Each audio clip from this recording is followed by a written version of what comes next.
going to the dealership today. We're buying a 2024 Porsche GT3 RS. Today is April 4th, 2025, and right now, right in front of me is the papers for my brand new Huracan Evo. Without further ado, I'm gonna go hop in the lamb chop, the Urus, and head to the dealership that I am gonna be picking up my Aventador from. Today, I'm coming out with a different kind of video today. Today, I'm gonna be going to look at my dream whip, and yes, sadly, I am selling both of my whips.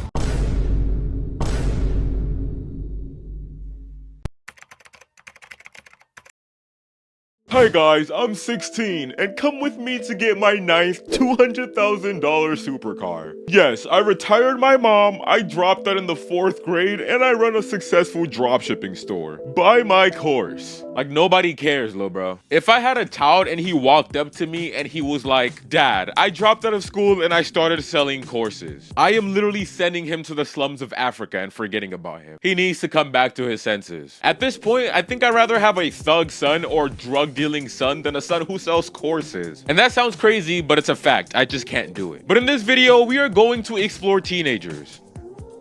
Whoa, I didn't even think how that sounded. Scratch everything I just said. I'm gonna cut that out, hell no. In this video, we're going to deep dive into why these teenagers have so much supercars. Why are 18-year-olds buying $300,000 cars and having multiple of them? Yes, we're going to be researching and exposing the money glitch. I think I'm part of this age group that I'm going to talk about in this video because I just turned 20 years old. I turned 20 like 2 months ago. And I like to think I'm doing better than the average person for my age. I have a paid off $70,000 car to my name. I have a daily driver that's also paid off, and I'm doing pretty decent. And that's until I hop on social media and TikTok. If you have a Corvette Z06 and a Honda Accord at 19 years old, you're still bottom 10%, and that's just how it is. Social media isn't really good for anything, I'm sorry. There's this one guy I come across a lot. He has a Mansory G-Wagon, a BMW G80 M3, a Jeep Trackhawk, a Porsche 911 GT3 RS, a Lamborghini Aventador S, and he also had a Lamborghini Aventador SVR, which was fully carbon. But I'm pretty sure that broke down and he had to get it refunded, but that's besides the point. When I name all these cars and all these supercars, what age do you think the owner is? What age comes to mind when you think of the person who owns all these cars? If you didn't know the title of this video, you'd probably assume at least 40 years old. At least. Somebody who's doing well or owns a multi-million-dollar business. Because these aren't cheap cars. These are cars that each of them are upwards of $90,000. Yes, the cheapest car in his collection is a BMW G80 M3, but that's besides the point. Now, are you ready for how old the owner of this collection is?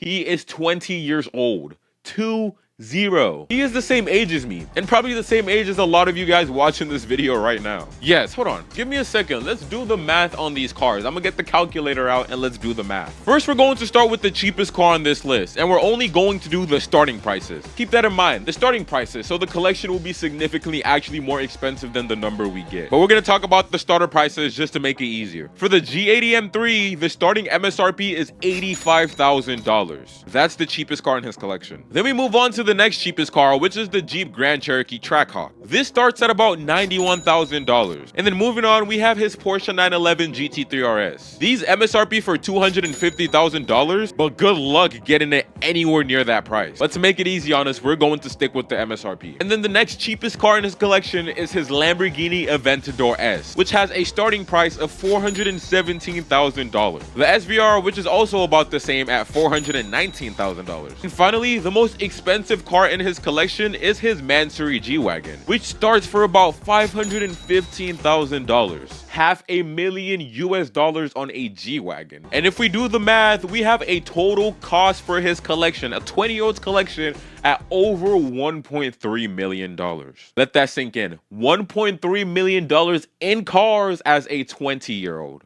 I'm done. I can't. And you're probably thinking like, yeah, of course, this guy, he's a unicorn. He's a once-in-a-lifetime 20-year-old. There's no way anybody else is doing this. That's until you hop on TikTok and you see an account named V12 Noah, who is a 19-year-old with a Lamborghini Aventador SVJ and also a Lamborghini Huracan STO. A two-car garage that also cost over $1.3 million.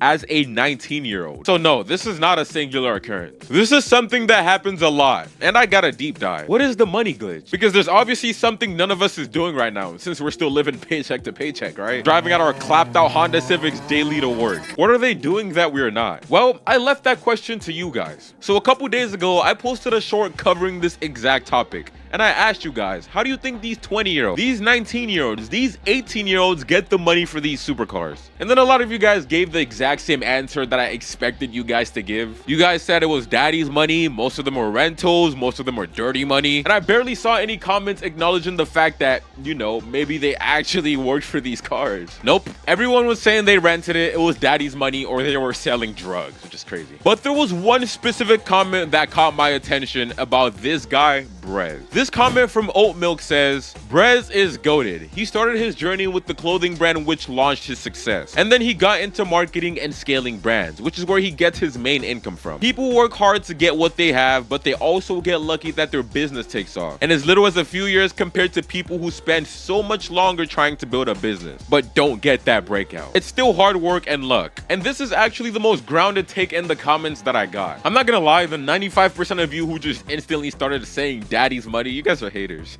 You guys didn't accept the fact that there is a slight chance that they actually got this car cleanly. But Oat Milk here had a great take, and honestly, he is right. But before I explain why, I want to ask you guys watching this right now at this moment, how do you think they get these cars? What do you think their business or their method to getting these cars in? I'm curious to see what you guys think compared to the other group of people I asked. I did a little background research on this guy Brez. I went to his channel, I went to his social medias, and I checked a little on his background. He did have a clothing brand, and he currently scales other brands, and that's how he affords his cars, right? He makes multiple six figures a month as a 20-year-old. I just know right now there's 20-year-olds watching this who feel like their life is over because there's 20-year-olds on social media with $1.3 million in cars. But no, realistically, even disregarding what I said earlier, this is a unicorn. Even if TikTok tries to make you believe that having these cars at such a young age is the norm, it's not. You and I both know we will not see this nearly much in real life. Realistically, if you're 20 and you already have a car to your name, you're already in the top 10% of 20-year-olds. And that's just fact. But there is one thing I want to tell you guys if it makes you feel better. Social media is fake. Social media isn't a real place. Realistically, I could go into my local exotic car dealership right now with my father and have him rent out a Ferrari. And then I could also post a video 5 minutes later saying that I bought a Ferrari. And realistically, most people will believe that. And that's not their fault. There's literally no way to prove that I'm lying because I'll post that Ferrari. I'm gonna film multiple clips in a day and then just post all those clips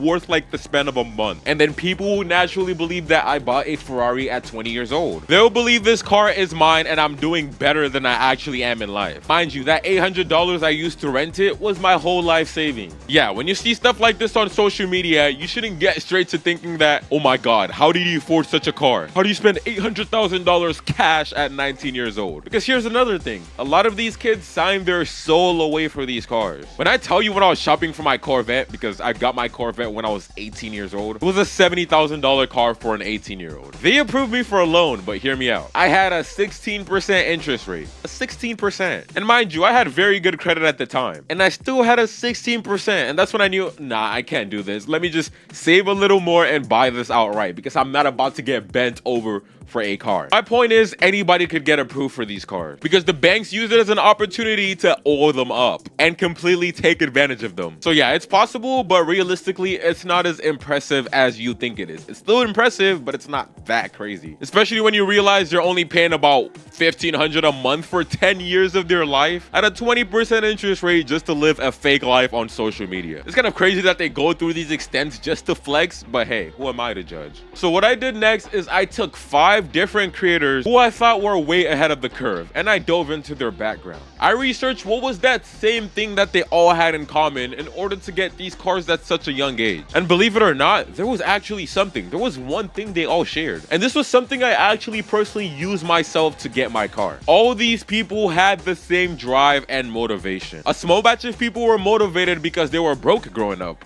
Another batch of people were motivated because they liked cars growing up. And the bigger batch were motivated because they had something to look forward to while waking up every morning. And this is the route I personally took. And what is that, Social Orbit? I'm glad you asked. A physical reminder of your goal. I bought this toy of the car that I wanted before I got the car. And you want to know what the actual biggest motivator was? This framed poster that I got of the car. Yes, I bought that poster, I hung it on my wall, and I woke up to it every single day. It was the biggest motivator ever. And if you guys do want to follow that route, I will personally make you your own poster. I'll use a nice gloss paper so it doesn't ever crease, and I'll use a high quality frame. All you have to do is click the first link in the description or go to the pinned comment and get to customizing. Tell me exactly what you want your dream car to be, and I'll ship it in only 24 hours for you, so you can get it as soon as possible so you can start grinding. I'm telling you guys, discipline and motivation are the two secrets to success. As cliche as it sounds, those are two things all successful people have in common. It's the fact that when they failed, they tried again. Make your worst case scenario be every other person's normal case scenario.